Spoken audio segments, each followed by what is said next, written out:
And welcome everyone to the Riverside County Board Brief as we give you a brief look at what took place during today's Riverside County Board of Supervisors meeting. My name is Pep Fernandez. We start with a little bit of video from earlier today during the meeting as we had the Director of Behavioral Health, Dr. Matt Chang, in front of the board talking more about a proposed wellness village down in the Mead Valley area. There was an item on the agenda, a public hearing, I should say, to adopt a resolution for a proposed RUHS Behavioral Health Mead Valley Wellness Village. And Dr. Chang did an excellent job of going through the specifics of this wellness village, which will cover a lot of medical services for the folks down in the Mead Valley area and really a whole lot more. We're going to hear from Ryan Miller in just a moment, but we had a great testimonial from someone during the Board of Supervisors meeting, someone from the public talking about how Riverside County has helped her. Today I'm 375 days clean. I have recovered my kids from CPS.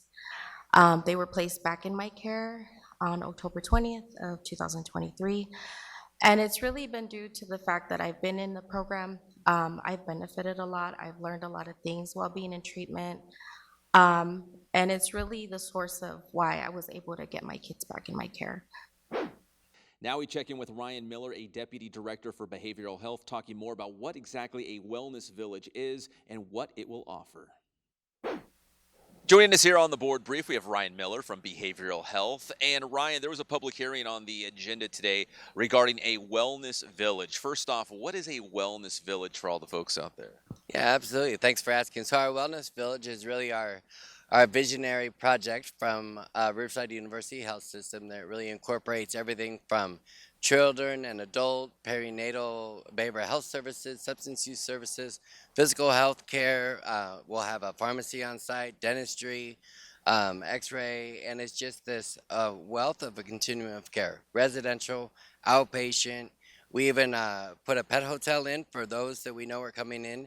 They want treatment, but their only family member might be a pet. Someplace for them to stay safely. There's will be a grocery store on campus, green space. It's a huge village, but really the emphasis is coming to one place to get all of your healthcare needs and being comfortable enough to focus on your recovery and your wellness, as opposed to where I'm going to get my next meal or a place to stay tonight. You guys have literally thought of everything for these wellness villages. Very impressive. So today during the board meeting, specifically a wellness village in the Mead Valley area. So Ryan, exactly what happened today? Yeah, so we had a public hearing on parts of our things. So really the basis is our plans are done.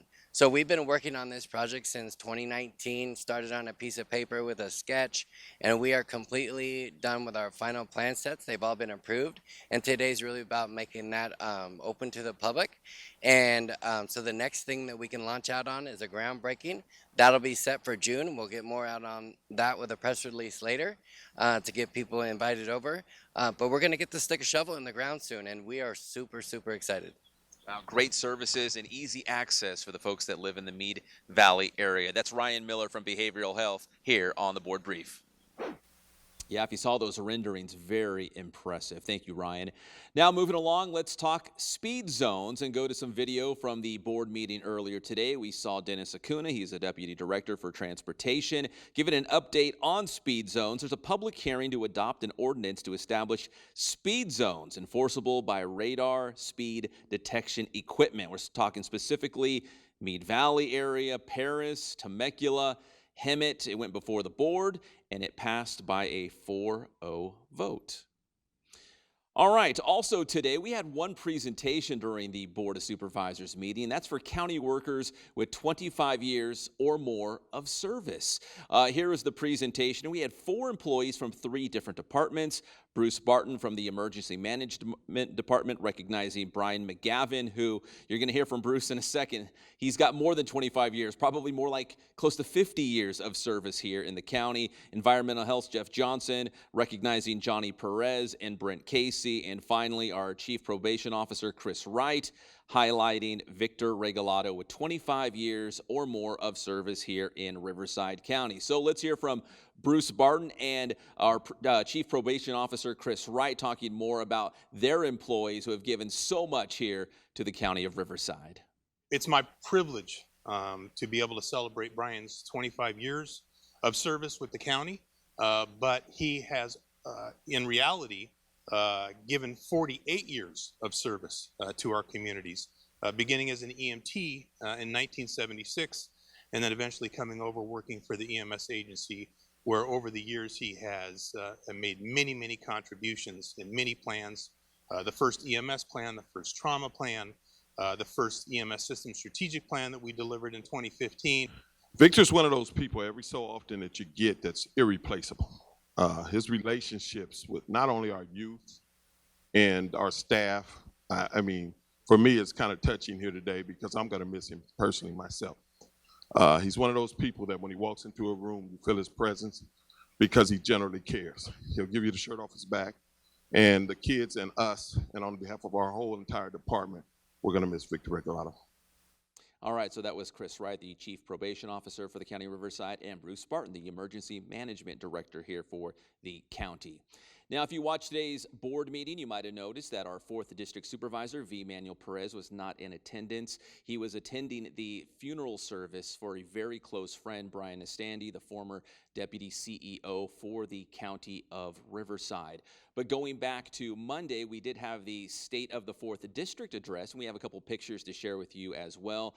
There was Supervisor Perez giving an update on what is going on in the 4th District and what's to come, and he tackled a lot of issues, including homelessness, the economy, of course, parks. They're building a lot of parks out in District 4. We had a mariachi band to open things up. We heard from Supervisor Perez along with our CEO, Jeff Van Wagenen.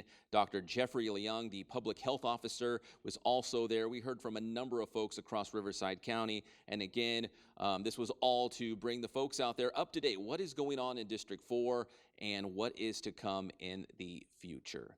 Well, that's going to do it for this edition of the Riverside County Board Brief. We appreciate you watching. My name is Pep Fernandez, and we'll see you next time.